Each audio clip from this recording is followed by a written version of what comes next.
The journey to Cooktown, I will never tire of it.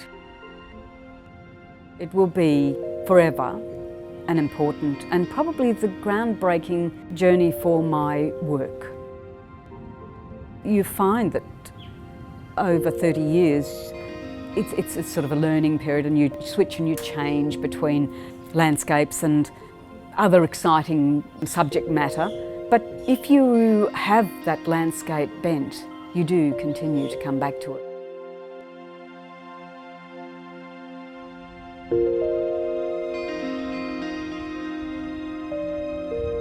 I have to have open spaces.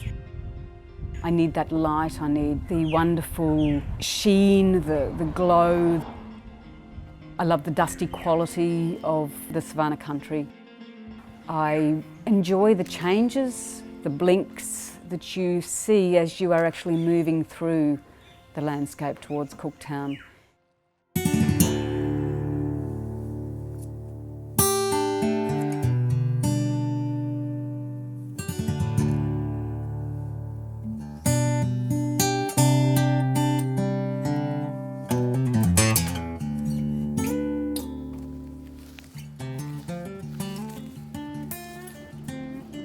This first stop wasn't planned, and it opened up, I think, quite a lot of new ideas for me. I stumbled on the ash and thought, oh well, it might come in handy for a couple of my artworks. So I'll just gather a bit of the ash and put it into my store of materials that I might use. Julie Poulsen really is a stalwart within the arts industry up in North Queensland, purely because of the range of work that she's done and the quality of that work, and how many artistic lives she's touched through her teaching at TAFE. And she has lots of inspiration from a wide variety of North Queensland idiosyncrasies, and I think her work that she did on signposts, it was a fantastic range of works, where when she drove the roads of North Queensland and she'd drive past these signs that had pie and coke for $2, that was inspiration for her, and she did a whole body of work on these roadside signs. I think that's what makes Julie Poulsen's work special, is that she sees things in the landscape that others don't really see as something that would be inspiration for an artist, certainly not inspiration for a body of work.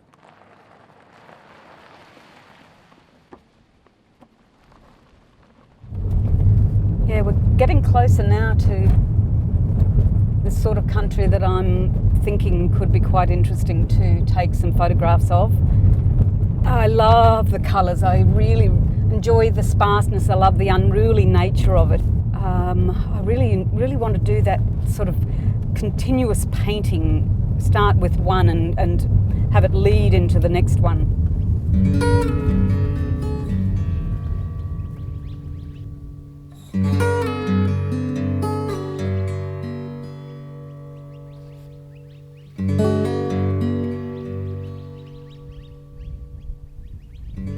So I'm looking for shapes within the landscape here.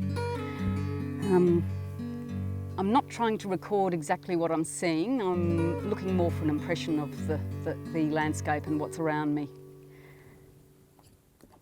This was the most incredibly hot day. I set up with my screen, attempting to make marks directly from the landscape onto the screen using a graphite material. And once I'd made those marks, then I was going to use an impasto gel medium to push the marks through out onto paper so that it became a beautiful printed mark rather than just a drawn mark. But as soon as I pushed the glue into the paper, into the screen, it dried on the screen, and unfortunately it was quite a disaster. Okay, now something's happening that's not working very successfully here. Okay, try it again. I still think there's a sense of adventure when you travel north. It is still frontier country, and when you go up there, it's not the postcard scenery that you see. I'm going to have a second go at trying to use this technique. It definitely seems to be an indoor technique rather than out in the bush. I think the anthills are a very valid and important part of this particular landscape. You can't avoid them. They're all through the bush in different zones, sometimes not so many, sometimes huge. These are the working drawings for the paintings that I'm going to produce, which these are more intimate, smaller versions of the larger expanses I'm hoping to make. That's wetting through quite nicely, so I might try a little bit of this too and see what happens.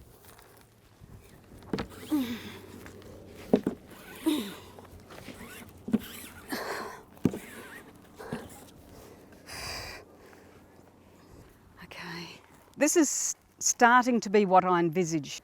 The charcoal's giving it that lovely earthy, burnt, undergrowth feel without being too literal.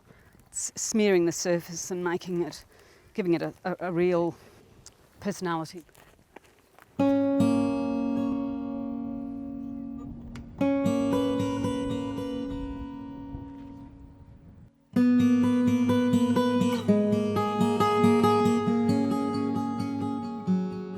I returned home to Cooktown for many years from the age of 13, and I think it gave me my love of that beautiful dry country.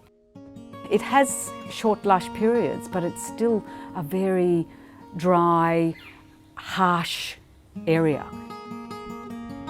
It is the travelling between Carbine and Cooktown that provides the impetus for my paintings.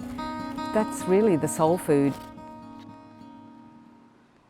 This is the underpainting for an artwork.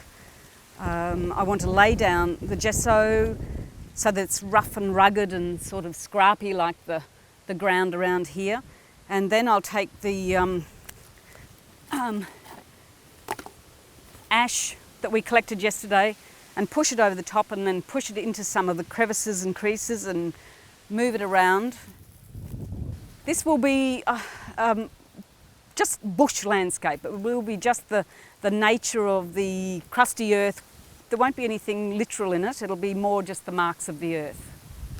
A lot of it will probably blow off, which is fine. As you move out of your comfort zone as an artist, I mean, you're purposely putting yourself in the situation where you know you're going to have to respond to what you're about to immerse yourself in.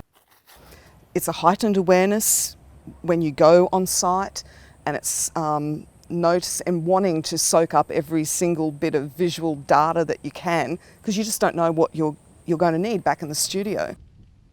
Coming into the bush has been fantastic, just from the point of view of collecting the ash.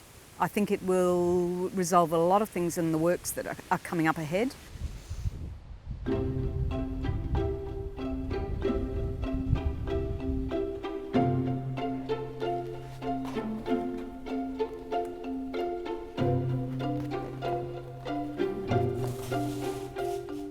As a very general reference, I'm looking from the lookout at the Disraeli's Range, which is past Mt Carbine on the way to Cooktown. It's a very, very high lookout, and once again it's quite expansive. But within the expanse, I'm looking for still the smaller, more intimate sections of that vision.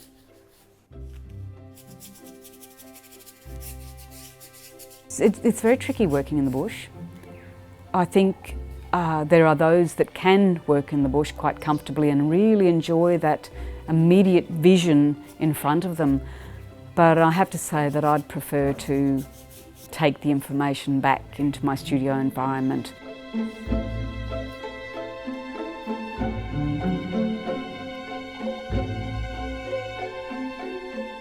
She's a master of colour. A master of colour in that her colours are subdued, but they blend beautifully together. She cuts back her work, but she does it to a degree with a finesse to it and with an end product in mind. And certainly that's once again a wonderful way of capturing that landscape, which is so raw.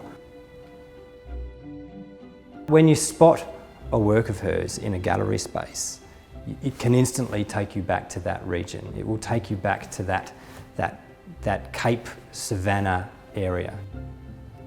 And I think that's the secret of her work, is that you can walk in amongst a whole range of other works, but you can stand in front of Julie Poulsen's work and it will transport you back to that place. And really that's the true secret of a great landscape artist.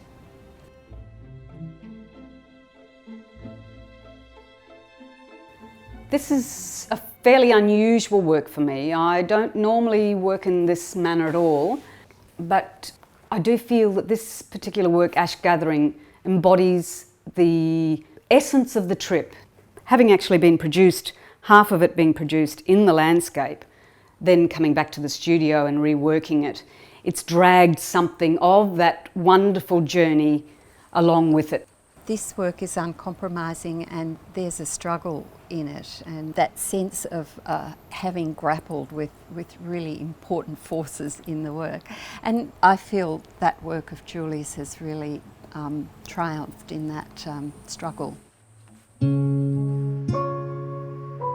It's a battle to move from one fairly extreme environment into another, and how do you keep the sensations that you had on site, how do you bring them back?